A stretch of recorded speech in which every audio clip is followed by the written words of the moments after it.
tous et bienvenue pour ce nouvel épisode de notre Speakeasy. Bonjour à tous. Bonjour. Petite révision, avant la rentrée, on vous propose de faire un point sur le fonctionnement du déficit foncier. Tout à fait Charlotte. Faisons un brief rapide et clair de ce dispositif fiscal.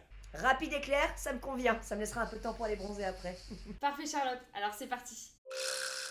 Le déficit foncier, c'est un dispositif fiscal qui permet de réduire sa base imposable du revenu foncier, ainsi que le revenu global dans la limite de 10 700 € par an, l'année des travaux, grâce à l'acquisition immobilière qui est faite. Et en version pour les nuls, ça donne quoi? Oui Charlotte, tu as raison. Simplifions.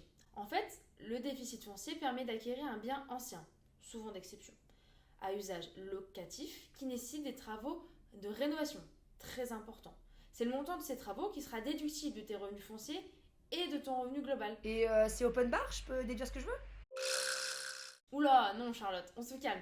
Ce serait beaucoup trop simple. Le maximum autorisé est de 10 700 € par an sur le revenu global uniquement pour l'année des travaux. En revanche, il n'y a pas de limite pour le revenu foncier. Ah ok, bon bah, c'est déjà pas mal en même temps. Et tu peux reporter le déficit imputable pendant 10 ans sur tes revenus fonciers. En clair, le déficit que tu n'as pas consommé la première année, car tes revenus fonciers n'étaient pas suffisants, eh bien tu peux l'utiliser l'année suivante. Et tu peux réitérer l'opération tous les ans pendant 10 ans. Attention, passé 10 ans, le montant restant est perdu à tout jamais. Donc il est important de bien calibrer son investissement pour ne pas gaspiller du déficit car il n'aurait pas été consommé pendant ces 10 ans. Ok, je comprends. Autre point important, le revenu foncier c'est un revenu qui est généré par des locations non meublées, genre un appartement que tu loues à quelqu'un qui va en faire sa résidence principale par exemple. Et c'est sur ce revenu que tu vas appliquer ton déficit. Tu comprends Charlotte? Oui, je comprends l'idée. Mais vous pourriez peut-être me donner un petit exemple pour que ce soit plus clair, non? Bien sûr Charlotte. Alors admettons que tu aies 100 000 € par an de salaire et 20 000 € par an de revenus fonciers. Tu achètes un bien de 200 000 € dont 150 000 € sont consacrés aux travaux. Tu me suis jusque-là? Ok, clair. Tes travaux, donc de 150 000 €, seront répartis pendant 10 ans maximum et seront déduits de tes revenus fonciers. Toujours bien sûr sans oublier le maximum des 10 700 € par an pour le revenu global, l'année des travaux. Alors l'année 1, tu vas faire 50 000 € de travaux.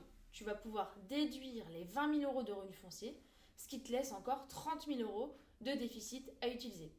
Vu que c'est l'année des travaux, tu vas pouvoir également utiliser 10 700 € que tu vas retirer de ton revenu global, salaire, etc. Ce qui te donne un reliquat non utilisé de 19 300 €. L'année 2, tu vas faire également 50 000 € de travaux.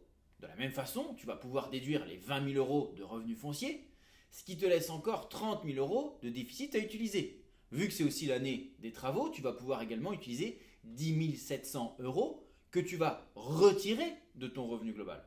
Ce qui te donne maintenant un reliquat non utilisé de 38 600 €. L'année 3, tu termines tes travaux avec les 50 000 € restants sur les 150 000 € de départ. De la même façon, tu déduis les 20 000 € de revenus fonciers, ce qui te laisse encore 30 000 € de déficit à utiliser.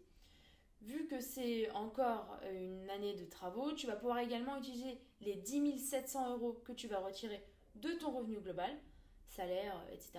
Ce qui te donne maintenant un reliquat non utilisé total de 57 900 €. L'année 4, les travaux sont maintenant achevés et tu vas commencer à utiliser ton reliquat en déduction de tes revenus fonciers. Et seulement tes revenus fonciers, parce que tu ne peux plus faire de déduction sur ton revenu global car les travaux sont terminés.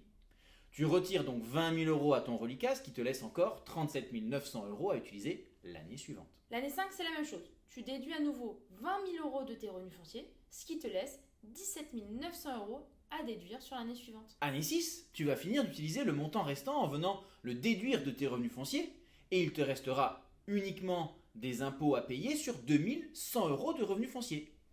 Et voilà. Ok, super, très clair, merci. En gros, dans notre exemple, tu n'auras des revenus fonciers qu'au bout de la 6e année. Donc pendant 6 ans, t'es tranquille.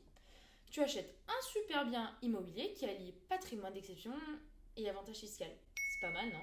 Mais oui, c'est top. Et puis, bon, c'est vrai que c'est pas easy au départ, mais avec un tableau et des explications claires, bah c'est limpide. Génial, guys. Eh ben, job done. Il y a du wind offshore, du coup, moi je dois y aller. Ciao, ciao! Et si vous voulez en savoir plus sur le déficit foncier et ses opportunités, appelez-moi, envoyez-moi un SMS ou un email Et on regardera tout cela ensemble.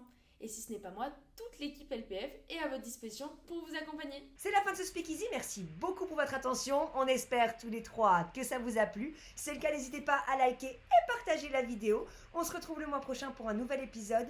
Et d'ici là, restez au contact de vos rêves.